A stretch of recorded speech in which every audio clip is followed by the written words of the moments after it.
Institut de beauté Body Minute vous présente Magali Berda, Sud Radio. On vit pas dans la même France. Magali Berda, on vit pas dans la même France. Il est 20h03, nous sommes mercredi. Voilà, c'est l'avant-dernier soir de ma semaine. Je suis déjà triste de vous quitter, mais je suis très heureuse de vous retrouver ce soir avec mon ami Mathias, qui est sorti hier soir. Mathias, Bonsoir. ou pas? Non, je sors plus. Je t'ai dit que je sortais plus. Il est en couple. J'ai peut-être une soirée demain soir au Julia. C'est un ami à moi qui m'a invité, Pierre. Alors, avec le là, DJ Sashka. Voilà. Super. Bah, tu l'embrasseras pour nous, c'est génial. C'était Mais t'es gratuit. invité si tu veux. C'est comme ça. Tu peux venir. Alors demain soir, je suis ici, moi déjà. Oui, mais après la. Et après la ensuite, soirée. j'ai mon amie Sharon Adam qui arrive. Voilà, je reste avec elle et c'est tout. Bref, on s'en fout. C'est ma vie Non, privée. Adam, qui qui est la maman du chanteur de Homer Adam, Homer Adam, exactement. très connu. Qui est à Paris en concert lundi et mardi et qui est déjà à guichet fermé. C'est quand même incroyable cette histoire. On a un photographe qui vient d'entrer dans le studio. Qu'est-ce qui se passe ici? Alors, on vit pas dans la même France. Cette émission qui casse les codes, cette émission qu'on ne retrouve nulle part ailleurs, voilà, qui est un peu différente. Une émission qui se veut sympathique et où on reçoit des gens qui ne se parlent jamais. On vulgarise la politique, on la rend plus accessible. On fait en sorte que les gens qui n'ont pas l'habitude de se parler se rencontrent. Les influenceurs, qu'on les aime ou qu'on les aime pas, on le dit, français, soit on les aime, soit on les aime pas, mais en attendant, on va pas leur enlever un truc, c'est qu'ils arrivent à fédérer des dizaines, des milliers, des millions, des centaines de milliers de personnes. Donc c'est qu'ils ont un talent, parce qu'on peut pas fédérer autant de monde sans avoir de talent. Moi je suis désolée, je le dis, je l'assume complètement. Et chaque soir, ils se retrouvent en face d'un politique ou d'une politique qui, eux, ont un peu plus de mal à se faire comprendre. Mais ils ont du talent aussi. Ils ont un autre talent, voilà, mais ils ont plus de mal à fédérer autant de gens.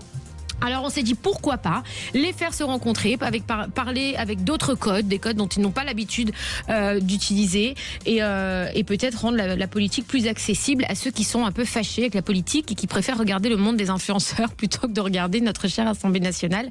Quoique en vrai c'est comme une télé-réalité l'Assemblée nationale aujourd'hui. Hein. Quand on voit ce qui se passe dans l'hémicycle, on se dit bon. Moi j'aime bien regarder. Est-ce que tu regardes, Mathias, un petit peu les vidéos TikTok sur l'Assemblée nationale? Ouais. Bah, surtout en fait, moi je me TikTok, régale. ils se fight. Et c'est ça qui est fort. Ah mais je me régale. C'est quand ils s'insultent et tout. Enfin, ils s'insultent, t'as compris. Oui. Mais c'est super drôle. Parce qu'ils se crient dessus, on comprend rien. Mais je me régale. Mais c'est incroyable. Je me ça régale. fait des vues. Hein. Les best-of de l'Assemblée nationale, c'est les meilleurs best-of de TikTok. Magali a passé mais des c'est best-of vrai. de Marseillais à l'Assemblée nationale. Mais complètement. Incroyable. Complètement. Mais c'est vrai. Alors ce soir, on va parler d'un sujet très intéressant j'ai hâte d'en parler parce qu'il faut le décrypter, ce sujet. Rien que dans le titre, les Français sont-ils devenus dépendants des écrans et des technologies? Non mais ça, c'est un vrai sujet. C'est un vrai sujet qui fait débat sur à plein de niveaux. Le temps d'écran des gens. Toi, t'as beaucoup de temps d'écran. Ah, moi, je n'ose même pas boulot. regarder. Bah ouais, alors moi je t'explique, entre mes live Whatnot, la radio, les lives. D'ailleurs, est-ce qu'on est en live Insta là? On doit être en live Instagram. Super. Et est-ce qu'on est en live YouTube? On est en live YouTube. Parce que je rappelle que Sud Radio est la première radio France YouTube. Avec combien d'abonnés? Plus d'1,2 million. Ah, tu dis 1,2 million maintenant. Parce que ça veut dire 1 million, 20 000, 1 million 200 000. Mais c'est devant toutes les autres. Donc moi, je le dis, je suis très fière d'être là. Voilà. En tout cas, on est en live. C'est un petit peu notre meilleur endroit, le live YouTube. Alors, on vit pas dans la même France ce soir. On reçoit pour discuter, pour débattre du sujet sur les écrans et les technologies. On reçoit Florian Silmon, créateur de contenu, et Cyrielle Châtelain, député écologiste de l'Isère. Alors, ça va être génial. On va d'abord présenter Florian. Bonsoir Florian. Bonsoir Magali. Merci d'être là. Merci à toi pour l'invitation. T'es arrivé mais pile poil sur un fil. Exactement, toujours. C'est parfait. Alors Florian Silmon, tu es une personnalité bien connue du monde de la télé-réalité française. Tu as été révélé notamment dans La Belle et ses Princes, Presque charmant, et Les Princes de l'amour sur W9. Exactement, tout à fait. Que j'ai animé pendant 4 ans quand même. Mais j'étais pas dans ta saison, moi. Exactement, moi j'ai fait la première saison des Princes de l'amour. D'accord. La toute première, c'est d'ailleurs celle qui a justement cartonné, qui est une des celles qui a le plus cartonné. Dès que Magali est arrivée, ça s'est écroulé. Non. Pas du tout. C'est ce qu'il est en train de dire. Il dit c'est la seule où il n'y avait pas Magali. Non, pas du tout. c'est parce que je n'étais pas là, je n'étais plus là. Voilà, c'est plutôt ça. Non, on embrasse Studio 89, la production des Princes de l'amour, qui est la production qui appartient au groupe M6, qui est une prod de folie. Exact. Voilà, moi je le dis, qui font très attention. attention à leurs candidats et à l'image des gens qui le mettent en avant, etc. Et Ludo, c'était mon producteur que j'aime d'amour, voilà, qui me manque terriblement, mais maintenant je crois qu'il est chez Netflix. Il est parti des Princes de l'amour, il est parti chez Netflix. Ludo, qu'est-ce que je l'aime. Le meilleur producteur au monde. Bref. Camilla aussi, la directrice de prod qui était très bien aussi, qui l'est toujours, qui travaille toujours chez Studio 89. On l'embrasse, Camilla. Voilà. Alors, donc ça a permis toutes tes participations aux télé-réalités, ça t'a permis de fidéliser une communauté importante sur les réseaux sociaux. Est-ce que tu peux nous rappeler ton nombre de followers sur tes différentes plateformes? Bien sûr, j'ai environ 45 000 de followers sur Instagram. J'ai à peu près, je crois, 50 000 sur X. J'ai après, je suis pas trop là à calculer mes followers, à vrai dire. Un peu aux alentours de 100 000 quoi. Exactement. Après, faut savoir que en sortie de télé, j'avais beaucoup plus de followers. J'ai pris une direction un peu différente de celle des influenceurs télé, c'est-à-dire que je me suis plutôt redirigé vers du contenu entrepreneurial. D'accord. Donc c'est vrai, c'est pas forcément ce qui plaît. Oui, mais tu as une communauté engagée du coup. Exactement, par contre très engagée, mais plus engagée. Qualitatif, engagé, et puis surtout j'ai envie de transmettre des valeurs qui sont en lien avec ce que je veux, tout simplement. Et donc aujourd'hui tu es entrepreneur justement, tu es président de Be Lion Agency. Exactement. À Paris. Tu partages également ton expérience de vie, notamment celle de jeune papa, après une épreuve familiale marquante avec tes abonnés sur Instagram, c'est ça? Exactement, tout à fait, oui. Qu'est-ce qui s'est passé Dans mon parcours entrepreneurial, tout se passait plus ou moins bien. Après, j'ai voulu construire ma petite famille. Et puis, des fois, il y a des choses qui se passent et puis on contrôle pas. C'est-à-dire que j'ai eu un enfant, un grand prématuré. D'accord. Donc, il est né au bout de 5 mois et demi de grossesse. Wow. Donc, 3 mois d'hospitalisation. Et puis, il fallait à côté maintenir les business. C'était pas facile, pas simple du tout. En plus, en pleine période Covid. Donc, ça a été très, très dur. Après... c'est aussi ça que, franchement, la télé m'a aidé, parce que j'ai beaucoup d'influenceurs, ou en tout cas mon réseau, le réseau que j'ai pu créer autour de ça, m'a aidé aussi à maintenir mes business. Et ça aussi, je remercie toutes les personnes qui m'ont soutenu dans cette épreuve. Voilà. C'est dur, hein, les gens se rendent pas compte, mais gérer une entreprise avec tous les soucis qu'il y a à côté, c'est très compliqué. Et ça demande beaucoup de courage. Nos entrepreneurs français qu'on embrasse fortement. Qu'est-ce qui t'a donné envie de te lancer aussi dans le coaching sur Internet? Alors, au départ, j'étais très... justement, j'avais besoin d'avoir le contact humain. Sauf qu'en fait, à un moment donné, c'est vrai que pour pouvoir générer des revenus plus conséquents, le fait d'être sur le digital et d'être sur Internet, on peut ce qu'on appelle scaler. On peut vendre des offres, enregistrer des vidéos, les vendre, on va dire, à l'infini. Alors que, lorsqu'on fait des prestations en face-to-face, forcément, les plages horaires sont assez limitées. On peut pas être 24 heures au taquet. Donc c'est vrai que forcément j'ai suivi le digital, donc tout ce qui est formation en ligne, accompagnement. Et est-ce que tu regrettes d'être passé par la case télé-réalité? Pas du tout, je regrette pas du tout mon passage en télé, au contraire, j'ai que des bons souvenirs, non pas du tout, vraiment et j'assume mon passage en télé, c'est ça qui est dingue, c'est que je travaille avec des chefs d'entreprise qui génèrent plusieurs millions d'euros de chiffre d'affaires à l'année. Et je l'assume pleinement, et même des fois on en parle en rigolant, donc il n'y a pas de souci. Et tu en referais aujourd'hui de la télé-réalité ou pas? Alors, j'ai ma dernière émission en date, c'était les 50. Donc j'ai fait les 50 là, qui est passé... du coup, le dernier épisode était fin septembre. On embrasse aussi Benjamin Giazi, le producteur des 50, de Banijé Group, que j'aime aussi d'amour. Hein. Ça a été mes associés, moi. Donc, c'est une petite famille, tout ça. Mais je ne suis plus associée aujourd'hui avec Banijé, mais ça reste une société que j'ai particulièrement aimée et que j'aime énormément. Et particulièrement Benjamin Giazi, qu'on embrasse. On voit de plus en plus de personnes faire du coaching sur les réseaux sociaux. Exact. Est-ce que tu n'as pas peur à un moment donné que ce soit un peu... bouché et qu'il y en ait trop, parce que chaque compte aujourd'hui c'est soit de la politique, soit du coaching, soit du lifestyle? Alors ce que j'ai pas forcément peur que ce soit bouché, j'ai juste peur que les personnes mangent du contenu qui n'est pas qualitatif, et en tout cas qui ne soit pas par des personnes qui ont des formations, de véritables formations, qui sortent qui ont des formations mais délivrées par l'État. Des diplômes délivrés par l'État. Souvent les personnes se vendent comme étant experts alors qu'ils n'ont rien fait. Oui, c'est vrai que sur les réseaux, tout le monde est expert. Voilà. En fait, C'est vrai. Tout le monde est expert. Toi, tu peux être victime des arnaqueurs de ces trucs-là, quoi. Exactement. Il y en a beaucoup qui arnaquent les gens avec des fausses formations. Et toi, du coup, qui as une vraie formation et compagnie, tu peux te faire sentir arnaqué par tous ces gens-là parce que toi, au final, t'es noyé dans cette masse et les gens, ils mélangent tout. Et c'est vrai que ça fait peur pour les gens de faire des formations en ligne alors que ce que tu fais, c'est hyper régulé et tout, quoi. C'est ça. Le vrai challenge pour moi, c'est vraiment ça. C'est d'essayer de me démarquer et surtout ce qu'on voit, c'est que souvent les personnes les plus suivies, celles qui génèrent le plus d'argent sur le digital, dans la formation en ligne, c'est des personnes qui n'ont aucun diplôme. Et c'est quand même assez frustrant. Il y a le parcours, bien sûr. Après, il y a le diplôme de la vie. Exact, c'est ce que j'allais dire, le parcours.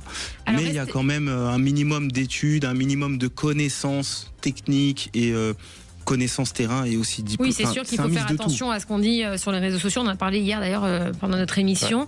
Restez sur Sud Radio. On revient tout de suite après cette petite pause pour vous présenter notre députée du soir. Une députée qu'on attendait et qu'on est très heureux de recevoir ce soir. Cyrielle Châtelain, députée écologiste de l'Isère. À tout de suite sur Sud Radio.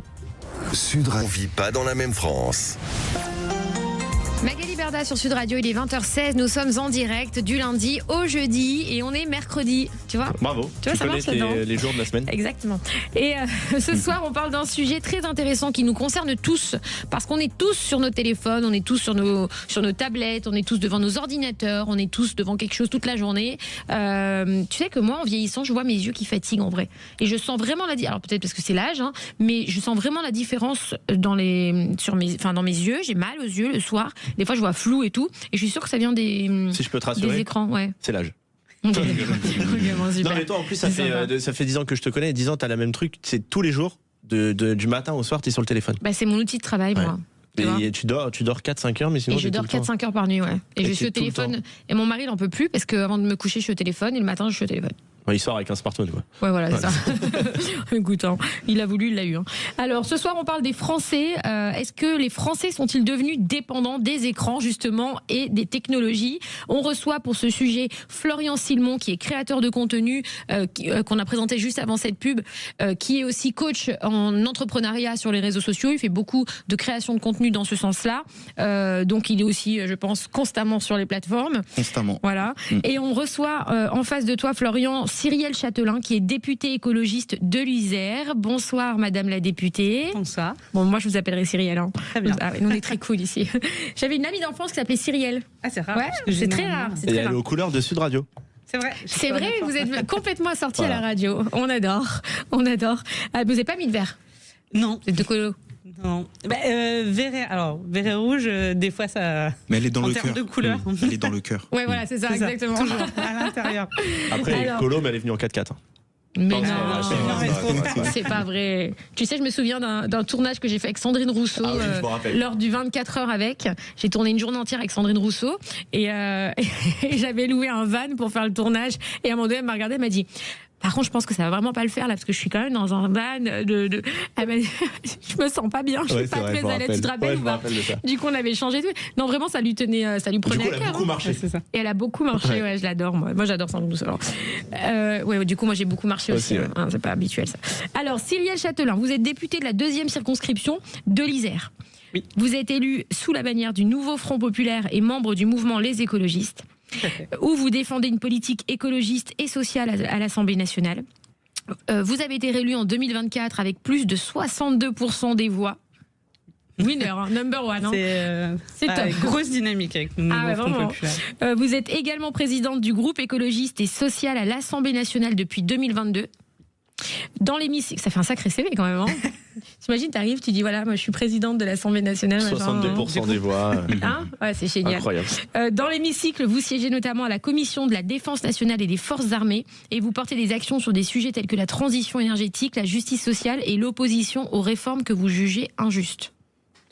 C'est ça, tout à fait. Il y en a beaucoup en ce moment, donc. Oui, bah, en ce moment, c'est un peu la guerre. Il y en aura encore beaucoup, je pense. Ouais, malheureusement. C'est clair. Alors, avant d'entrer dans le débat aujourd'hui, on voit un peu la colère des agriculteurs exploser en France. Pourquoi on a l'impression d'avoir attendu la dernière minute pour réagir? Parce qu'on a l'impression que là, il y a tous les politiques qui sont à fond dans l'histoire des agriculteurs, mais parce que les agriculteurs imposent un mouvement, parce qu'ils veulent ils veulent se faire entendre, et donc tous les politiques vont à leur secours. Mais avant ça, on avait l'impression que les politiques ne bougeaient pas trop. Alors déjà, c'est pas la première fois, hein, c'est le deuxième mouvement en très peu de temps.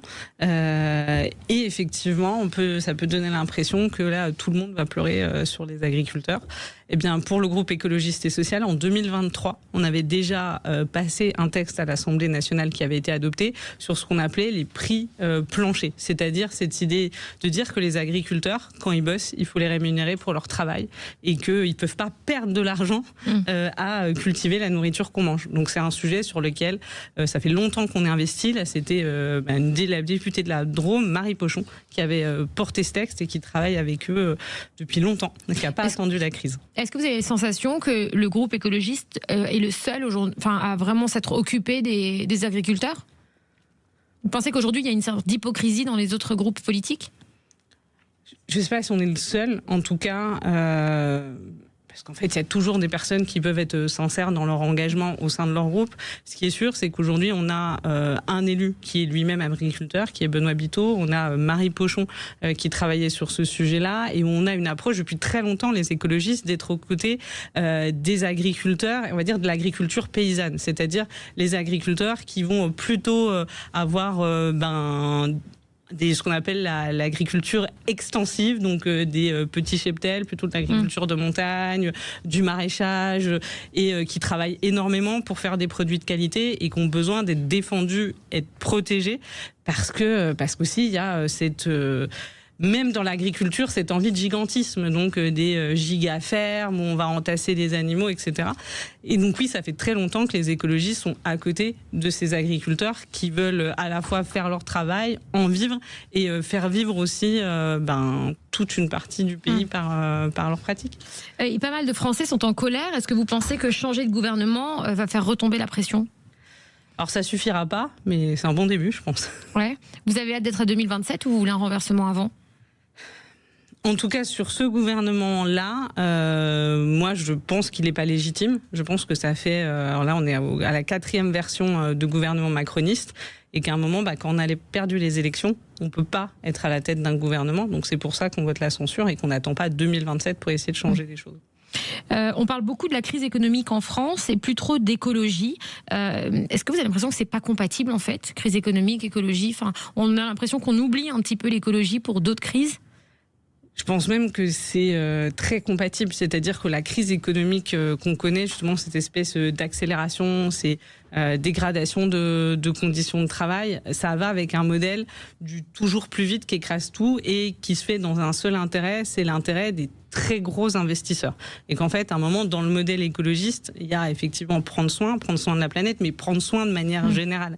Et je pense que non, que les deux vont profondément ensemble. Mais oui, en ce moment, on parle plus de la crise économique que de la crise écologique, alors que je pense que la solution aux deux viendra ensemble.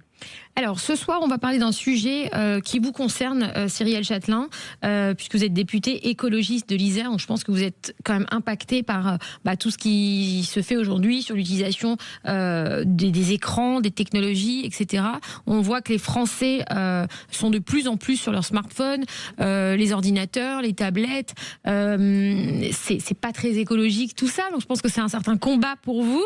On va débattre, vous allez débattre avec Florian Silmon. Alors, débattre, des fois, on est dans du débat, des fois on est dans des discussions plutôt constructives, des échanges d'idées, on fait l'un ou l'autre, nous on s'adapte à nos invités. Est-ce qu'en 2025 on voit que les Français passent en moyenne plus de 5 heures par jour devant des écrans? Parle-t-on encore d'usage ou déjà de dépendance pour vous? Moi, la question, je pense que maintenant ça fait partie de nos vies. La question pour moi, entre l'usage et la dépendance, c'est est-ce que finalement c'est un outil que j'utilise pour le travail, que j'utilise pour les loisirs, ou est-ce que c'est finalement quelque chose qui va me contraindre? Et je pense que c'est là où, du moment où ça devient une contrainte qu'on subit, oui, dans ces cas-là, je parlerai de dépendance. Mais En tout cas, ce qui est sûr, c'est qu'aujourd'hui, on vit avec, pour le meilleur et pour le pire. Et il y a plein de choses où si ça marche, c'est parce qu'il y a des choses assez fantastiques. Ça nous permet d'ouvrir des portes qu'on n'aurait pas pensé à ouvrir. Si je fais par exemple, là, en Iran, le moment qui a été inquiétant, c'est qu'on a dit blackout. Ça veut dire qu'effectivement, toutes les personnes qui sont en train de se révolter n'avaient plus capacité à faire passer leur message d'un point de vue mondial. Donc on voit que c'est à la fois une force énorme et à la fois, et je pense qu'on reviendra, il y a une problématique, c'est-à-dire oui, la question de comment on va protéger les utilisateurs. Vous parlez des arnaques sur les réseaux sociaux, mais même globalement d'algorithmes qui subissent de plus en plus. Comment on va choisir, c'est-à-dire qu'il y a énormément d'ordinateurs, de téléphones, etc. Oui, c'est pas infini, on ne pourra pas en construire autant qu'on veut, donc qu'est-ce qu'on priorise, comment on recycle, donc ça pose beaucoup de questions pour pouvoir continuer à consigner une société où il y a du numérique, mais d'un point de vue écologique. Et Florian Sillemont, alors il y a des alertes de Santé publique France sur l'explosion de l'anxiété et des troubles du sommeil chez les jeunes qui sont directement liés au temps d'écran. Est-ce que tu es d'accord avec ça, toi? Est-ce que tu penses que c'est dangereux pour notre jeunesse? Je suis tout à fait d'accord. C'est dangereux, mais c'est une nécessité maintenant aujourd'hui. On n'a pas le choix. On est obligé de suivre le fonctionnement du monde, parce que c'est le monde entier qui fonctionne comme ça. D'ailleurs, j'ai ma compagne qui a un enfant qui est rentré au collège. Moi, j'étais étonné parce que moi, j'ai été au collège. Lui, maintenant, il a tablette, ordinateur qui est fourni par le collège. Donc, en fait, on se plaint de quelque chose, mais au final, c'est l'éducation. Enfin. C'est toute la société. On est dans une société entourée d'écrans. Donc moi, aujourd'hui, ce que je peux faire maintenant, et ce que je ne faisais pas aujourd'hui, c'est que peut-être limiter maintenant, en fait, sur la partie loisirs, essayer de faire en sorte de faire autre chose que de regarder un écran. Parce que du coup, au final, l'écran fait partie de notre vie entière. On va dans un fast-food, on commande sur un écran. On est dans une voiture, on est face à des écrans. En fait, on est constamment face à des écrans. Donc, l'idée, c'est peut-être de faire autre chose dans les moments où on n'a pas besoin d'écran et de pas se dire, ok, là, j'ai rien à faire, je me remets sur un écran.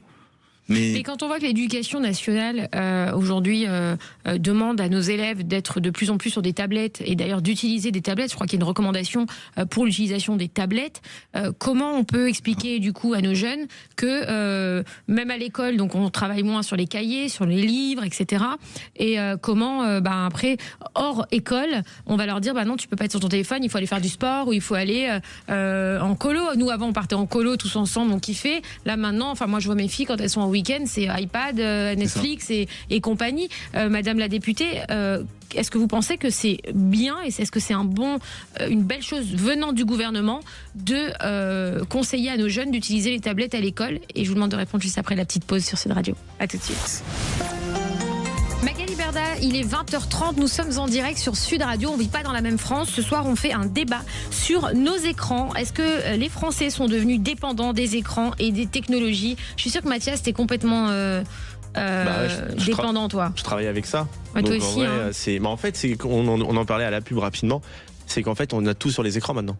Il n'y a plus rien ailleurs. C'est vrai, ça. Même nous, regarde, avant, on écoute à la radio. Maintenant, ils peuvent nous regarder. Avant, ça n'existait pas. Ouais. Tous ces trucs-là. Mais en fait, on est complètement dépendant. T'es intelligent quand même. Hein. Ouais, mais là, je fais le semblant. Ok. Non, je rigole. Non, mais oui, mais en fait, c'est un sujet qui, je pense, ça touche. Je crois que c'est le premier sujet qui touche tout le monde comme ça. Ouais, c'est vrai. C'est que ça touche les plus jeunes, les grands moins jeunes. comme les plus âgés. Ouais. C'est ça, parce que comme on disait, moi, mes grands-parents, ils peuvent plus faire leurs impôts au papier parce que tout est en ligne. Tu vois, moi, ma grand-mère, à l'inverse, je vais te dire, elle, à la fin de sa vie, la pauvre, elle devenait un peu sourde, elle entendait plus trop, donc elle pouvait plus m'appeler pour prendre de mes nouvelles et parler toute la journée avec moi. Et du coup, elle me regardait sur Snapchat grâce à, elle avait téléchargé 92 ans. Elle avait téléchargé Snapchat ça, bien, tu vois. pour me voir. Et elle m'entendait pas quand je faisais mes stories, etc. Mais elle me voyait bouger, parler, rigoler, donc elle était contente et ça lui apportait du bonheur. Au moins, elle n'entendait pas tes conneries. Non, mais ouais. Mais par contre, Madame la députée, donc on en parlait avant cette pause, le gouvernement a demandé donc aux écoles de se munir, aux étudiants, aux gamins qui sont à l'école, d'utiliser plus les iPads. Est-ce que c'est pas too much? Est-ce que au contraire, au lieu de donner ça à des jeunes qui ont toute leur vie devant eux, qui peuvent se servir aujourd'hui d'un livre, d'un truc, parce qu'ils ont peut-être plus de moyens physiques pour pouvoir, au contraire, aller chercher. Et pourquoi ne pas doter plus toutes les maisons de retraite d'iPad? Non, mais c'est vrai, c'est une question bête, mais en vrai, moi, plutôt que de les donner aux jeunes, je préférerais donner tous les iPads aux personnes âgées pour qu'ils puissent regarder et continuer à voir leurs petits-enfants à travers les réseaux sociaux, etc. Non?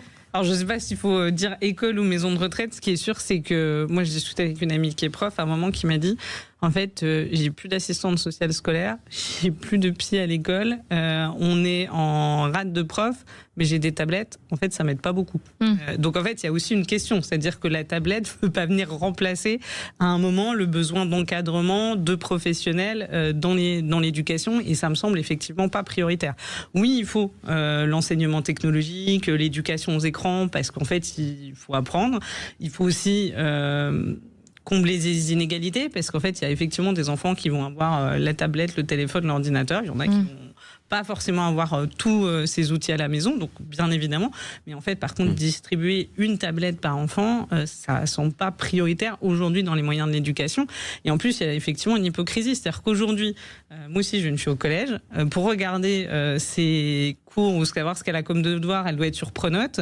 Et après, on va expliquer, ah non, mais on comprend pas, les jeunes, ils ont quand même une espèce d'addiction aux écrans. Mais effectivement, le message qu'on leur envoie, c'est que tout passe par les écrans. Oui, donc il faut arrêter. En fait, les injonctions contradictoires, ça rend fou. C'est vrai. Donc on ne peut pas passer notre temps à dire aux jeunes décrocher des écrans si à un moment nous-mêmes on ne réfléchit pas effectivement à dire il y a des temps sans écran, même en tant que parent de se dire là je mets de côté, je suis vraiment sur du temps avec mes enfants. Si on n'enlève pas, je pense qu'il y a aussi des écrans inutiles. Moi je pense que j'ai pas besoin quand je prends le métro de croiser 3 ou 4 écrans publicitaires. Donc je ne pense pas qu'on pourra se passer du numérique, mais je pense qu'il y a des utilisations du numérique qui sont inutiles. On peut limiter. Juste une question, mais vous en tant qu'écologiste justement, est-ce que c'est pas frustrant justement de voir qu'en plus ça va s'empirer forcément? Comment vous allez faire pour lutter contre ça? Parce que je pense que concrètement ça va être de pire en pire, sincèrement. Alors, je suis frustrant, mais je suis peut-être une éternelle optimiste. Je suis pas sûre que ça va s'empirer. Je pense que les débats qu'on a en ce moment, ce qui est intéressant, c'est d'avoir un débat démocratique. Je pense qu'il y a une prise de conscience quand même de cette problématique-là, du fait que ça a pris une place dans nos vies, et de se dire à un moment, les technologies sont impliquées, sont mises en place une par une, et est-ce qu'à un moment on aurait un débat d'où est-ce que c'est utile ou pas, de comment est-ce qu'on consomme notre énergie. D'un point de vue environnemental, effectivement, si on fait rien, l'empreinte carbone du numérique va être multipliée par 3 d'ici à 2050. C'est énorme, c'est-à-dire que ça va devenir, en termes d'émissions, extrêmement conséquent. Mais il y a une option où c'est pas le cas. Mais quand vous dites on, c'est la France ou c'est le monde? Là c'est, en France. Il va y avoir une multiplication par 3. Je pense que c'est en France, c'est l'étude de l'ARCEP, donc à mon avis, c'est bien sur des données françaises. Mais c'est pareil au niveau mondial. Je veux dire, on n'est pas unique, on va avoir une augmentation. L'ARCEP a fait des scénarios où il y a effectivement le scénario où on pose aucune question, on n'a pas de débat pour savoir où est-ce que c'est utile, où est-ce que c'est pas utile. Et là, tout explose, on multiplie par 3. Il y a des scénarios, par exemple, aujourd'hui on a 800 millions en France d'équipements utilisateurs. Donc ça va du casque Bluetooth à la tablette, au téléphone, à la clé USB. Donc en fait on a 800 millions d'outils numériques. Dans le monde? Non. Rien qu'en France, par utilisateur. Mais rien que, par exemple, les télévisions, il y a déjà 63 millions de télévisions en France. Donc, en fait, ça va vite. Quand on a tous un ordinateur, une télé, un téléphone, déjà, ça fait 3 écrans chez vous. Vous comptez le nombre de clés USB que vous avez dans la poche. Donc, en fait, par exemple, dans ce scénario de l'ARCEP, on dit juste, on reste au même niveau d'équipement. On démultiplie pas. Bien sûr qu'on va les changer, et puis peut-être qu'on va se dire, par exemple, si on veut moins consommer d'énergie, plutôt que d'avoir un téléviseur, on va avoir un rétroprojecteur. Donc même déjà de se dire, en fait, on a déjà beaucoup, et plutôt que de remettre un écran en plus, juste je vais remplacer ce que j'ai, mais sans augmenter, déjà, ça a un impact environnemental. Donc je trouve que ce débat-là, de se dire comment le numérique, quelle place on lui donne dans la société, pourquoi on l'utilise, je pense que c'est un débat qui est vraiment devant nous. On le voit, il arrive au niveau politique, il arrive dans les familles, quel moment j'ai sans écran, ça a été dit. Et puis la deuxième chose, c'est on a des acteurs du numérique. C'est-à-dire qu'il faut dire aux gens, c'est pas toute votre responsabilité. Parce qu'on voit bien, les gens ils culpabilisent énormément. J'ai encore trop scrollé, j'étais trop sur je me suis fait happer, etc. Moi, il faut dire, il y a des gens qui font de l'argent parce qu'ils arrivent à vous happer. Et donc, il y a des grosses plateformes et il faut mettre de la réglementation sur ces plateformes-là, sur un certain nombre de pratiques. Et ça aussi, c'est du débat démocratique. En fait, quel rôle on donne à ces plateformes qui ont aujourd'hui, quel cadre on leur donne? Parce qu'elles ont, on voit bien qu'elles arrivent à avoir de plus en plus un poids dans le débat démocratique, etc. Quelle plateforme, par exemple? Par exemple, alors je prendrais pour moi une des plus, c'est X. Par exemple, X, il y a eu un rachat, il y a eu des changements. Alors que Twitter, au début, moi j'ai beaucoup aimé Twitter. J'ai été sur Twitter, j'avais un compte, c'était un lieu d'information, de débat, etc. Et on a vu peu à peu Twitter changer. C'est-à-dire que moi, je suis désolée, c'est devenu beaucoup. Je pense qu'il y a moins d'utilisateurs. D'ailleurs, l'utilisation de Twitter est en train de fortement baisser. On voit qu'il y a de plus en plus de bots, de trolls et un changement d'algorithme qui commençait à privilégier certains contenus plus que d'autres avec le rachat d'Elon Musk. Et puis maintenant, on a l'intelligence artificielle de Musk qui est mis dessus et qui a des pratiques. On a vu Grok qui permet de mettre des femmes sur leur console, enfin avec l'IA, d'imaginer comment elles seraient nues en bikini, etc. J'ai le droit, moi. Grok. Ah ouais, non, mais ce qui est hyper vieux. Sur Twitter. Non, mais ce qui est hyper vieux.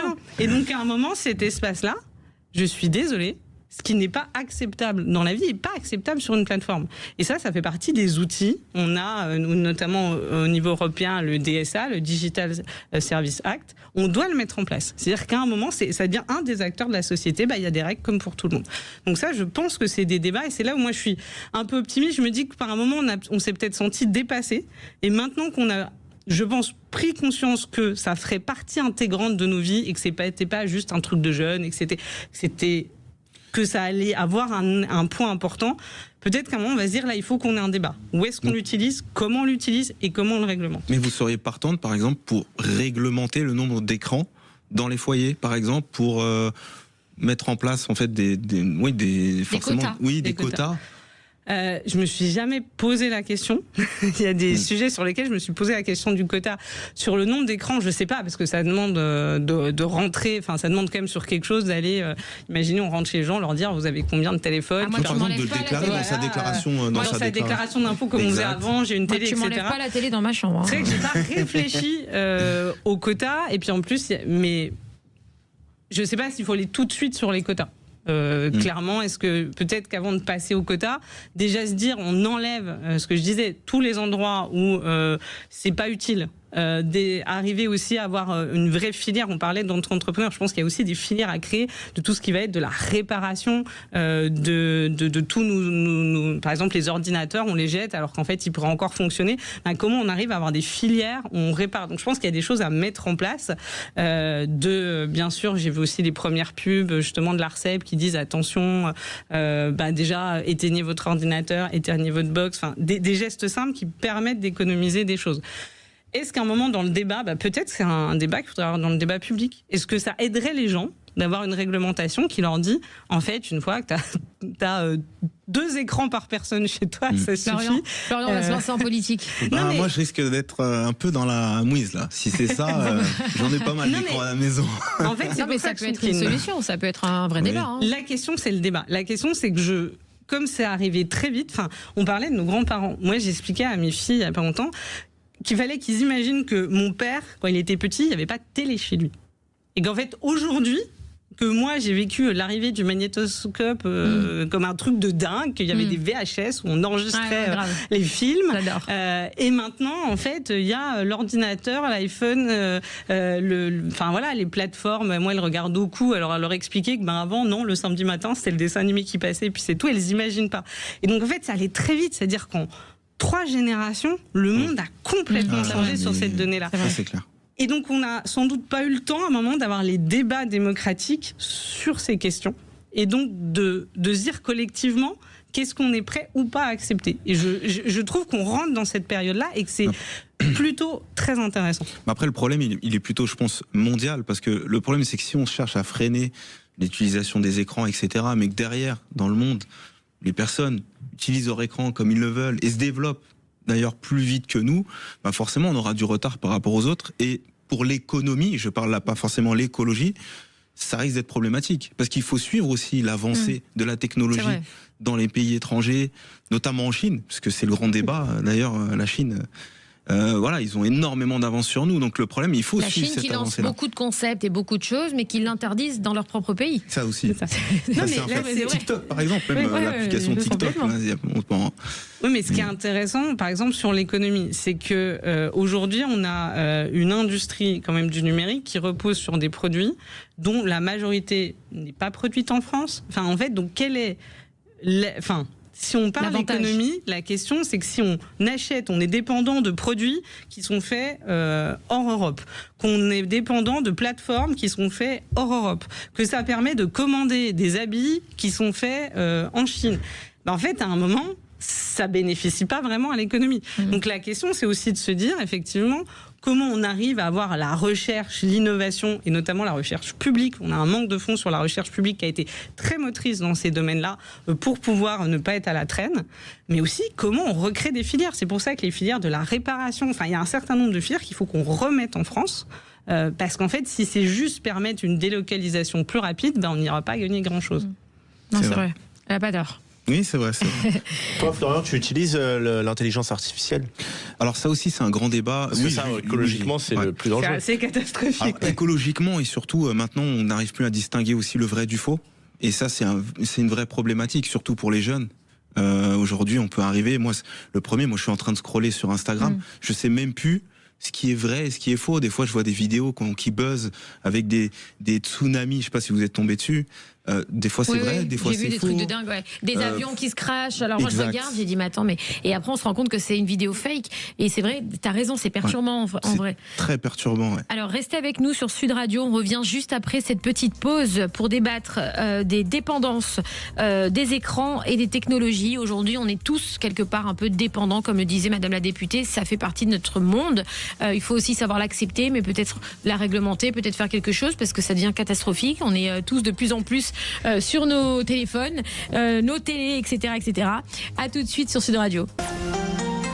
Magali Berda sur Sud Radio, il est 20h46. Nous sommes en direct sur un débat concernant nos plateformes, concernant nos écrans, notre dépendance aux écrans et aux plateformes d'ailleurs, du coup, automatiquement, en France et des technologies. Un débat qui est mené par Florian Silmon, créateur de contenu, et Cyrielle Châtelain, député écologiste de l'Isère. Mathias, comment ça réagit sur les réseaux sociaux? La question qui revient le plus, c'est par rapport à l'intelligence artificielle, parce que les gens disent qu'on évolue, mais par rapport à l'écologie, c'est dramatique.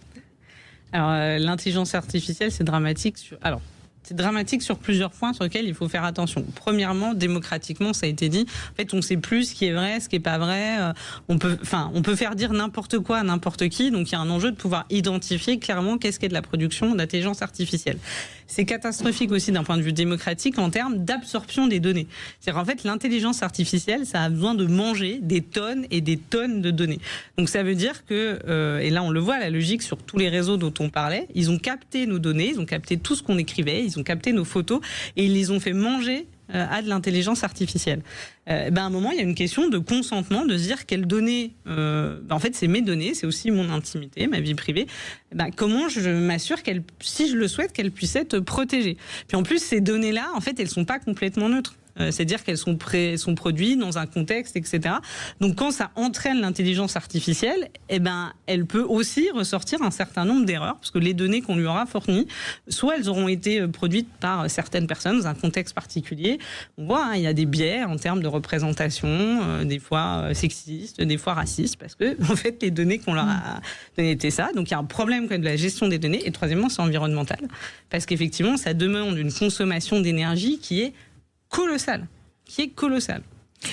Florian Silmon, est-ce que toi tu utilises, alors tu es coach en entrepreneuriat sur les réseaux sociaux, est-ce que tu utilises l'intelligence artificielle pour bosser, pour faire tes vidéos? Est-ce que tu fais appel à l'IA souvent ou pas?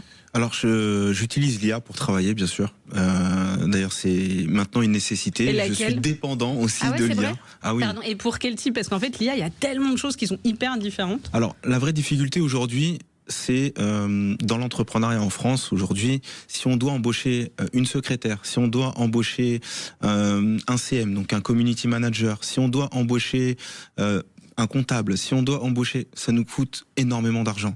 L'avantage, c'est qu'avec l'intelligence artificielle aujourd'hui, on peut en fait construire ce qu'on appelle des agents, donc des agents qui vont nous aider dans le développement de notre business déjà. Donc des agents qui nous coûtent pas autant que si on devait embaucher de véritables personnes. Parce qu'aujourd'hui, malheureusement, en France en tout cas, quand on embauche quelqu'un, on le paye 1 500 €, ça nous coûte quasiment le double. C'est très difficile. Un autre débat. Non mais c'est la vérité. Donc en fait tout est lié en fait. Si derrière on veut déjà, pas forcément pour la création de contenu, mais pour le développement de notre business, pouvoir embaucher des gens, de véritables personnes et pas faire travailler l'IA, il faut aussi faire quelque chose.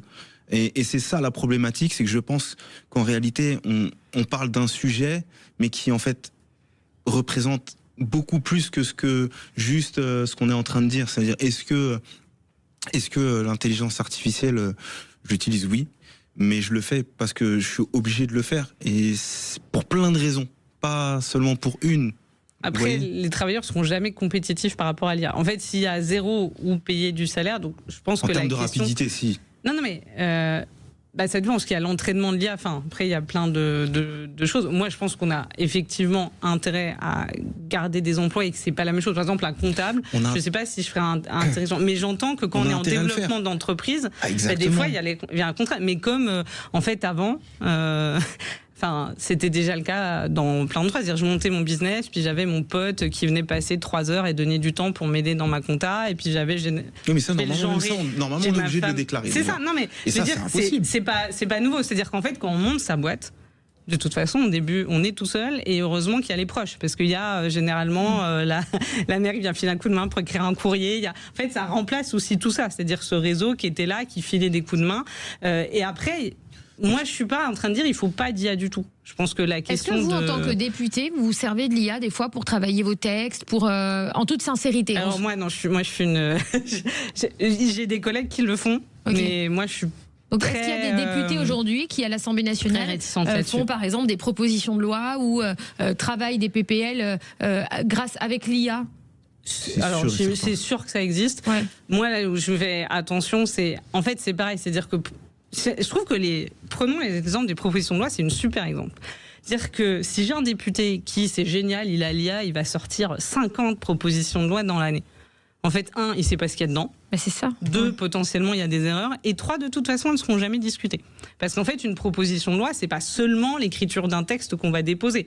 C'est d'aller justement auditionner des personnes, faire des chercheurs, construire des majorités pour qu'ils puissent être discutés à l'Assemblée. Mmh. Et donc, en fait, l'IA ne fait pas tout ça.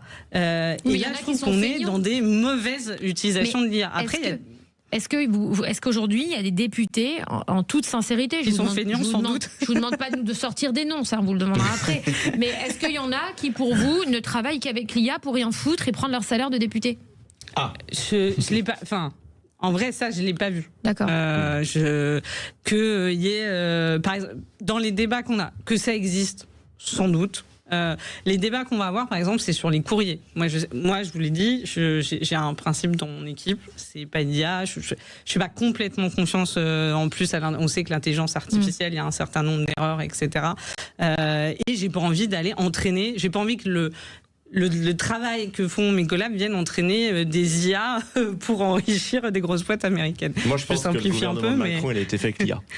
Probablement. En fait, c'était un bug de l'IA. C'est comment on appelle ça? Il a dit sur l'IA, il a dit je m'écris dans le ministère. En fait, c'est une hallucination de l'IA. Je crois que c'est comme ça qu'on l'appelle. C'est un truc, c'est halluciné. Par contre, je sais qu'on a des débats entre collègues. Par exemple, ils me disent non, mais en fait, tous les courriers, maintenant, en fait, l'IA me fait une trame. Et c'est vrai que ça a un côté pratique et facile. Je l'entends, et en fait on a envie des fois d'être dans la facilité. Moi ça me poserait problème aujourd'hui de savoir que nos députés se servent de l'IA par exemple. Moi ça me gênerait en tant que citoyenne française de savoir que les députés, alors encore l'argument que tient Florian sur le fait de dire j'utilise l'IA parce que j'ai pas les moyens quand je démarre mon activité de payer une secrétaire, etc. Je peux l'entendre parce qu'on sait que les entrepreneurs sont ultra taxés et malheureusement c'est difficile aujourd'hui de monter une entreprise, mais un député est payé pour faire un travail, pour creuser, pour fouiller, pour proposer des choses, etc. Et je trouve que ça serait quand même gonflé, quoi. Moi, en fait, on est 577. Je ne connais pas les 577 députés. Sûr. Il y en a une bonne partie avec qui je n'ai aucun accord et je trouve une pratique du pouvoir qui n'est pas la mienne et je ne serais pas étonnée qu'ils le fassent. Moi, je vous dis, aujourd'hui, j'ai pas ceux-là, la plupart n'utilisent pas. Et ceux qui vont l'utiliser, le débat, c'est ce que je disais, la question de l'appoint. C'est-à-dire, est-ce que mes collaborateurs avec qui je travaille, ils sont plus utiles justement pour faire des recherches, aller faire des auditions, et est-ce que mes courriers types, je les fais faire par l'IA. Ça, c'est des débats qu'on a. Mais j'imagine qu'il y a dans plein de boîtes. À un moment de se dire les tâches un peu fastidieuses, il faut faire attention, c'est qu'en fait par exemple savoir écrire un courrier ça s'apprend aussi et des fois en ratant des tâches on rate aussi un peu cette expérience, etc. Des fois il faut commencer des fois par le début, par les tâches un peu qui paraissent un peu simples mais qui permettent à apprendre beaucoup. Alors on va passer tout de suite aux questions flash and cash. Les questions flash et cash. J'ai un jingle. Je suis vraiment devenue quelqu'un. Ah, t'es une star, ça y est. Ah, j'adore, j'ai un jingle. Alors, les questions flash and cash, c'est le moment préféré de nos auditeurs. C'est des questions rapides, simples et efficaces. En gros, vous allez... Allez, non, je rigole. Cyrielle Châtelain. Jean-Marc Morandini est désormais définitivement condamné pour corruption de mineurs. Pensez-vous qu'il doit être écarté des antennes de CNews ? Oui. Ah merde, c'est pas à moi de répondre là. Oui, absolument, c'est intolérable. On touche pas aux gamins. Florian, en France, on a pour exemple de grands entrepreneurs sur les réseaux, Thibaut InShape, Lena Situation. Est-ce que vous pensez que ce sont des bons exemples pour notre jeunesse ? Je pense que oui. Après, il faut quand même faire attention.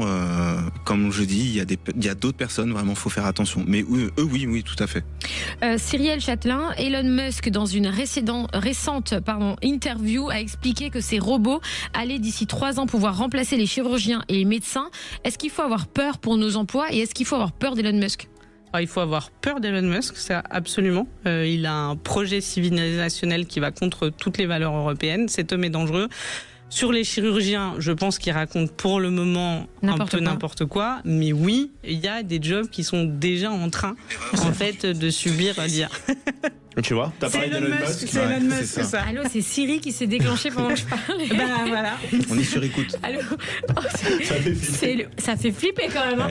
Alors, Florian, de plus en plus de jeunes sont en opposition avec l'autorité.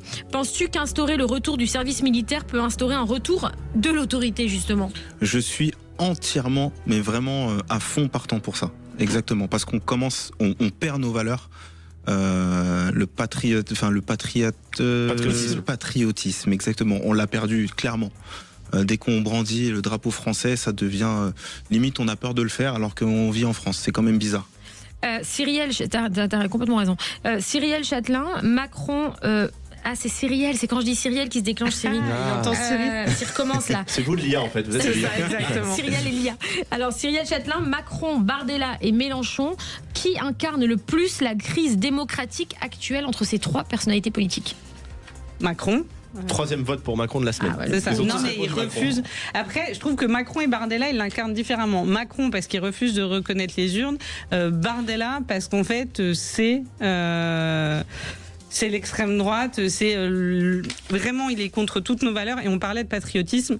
Bardella, le Rassemblement national, c'est la courroie de transmission de la Russie et c'est finalement une certaine vassalisation de la France à Trump. Et Mélenchon, vous savez où est-ce qu'il trouve toute cette énergie ? Mélenchon, bonne route ou mauvaise route ?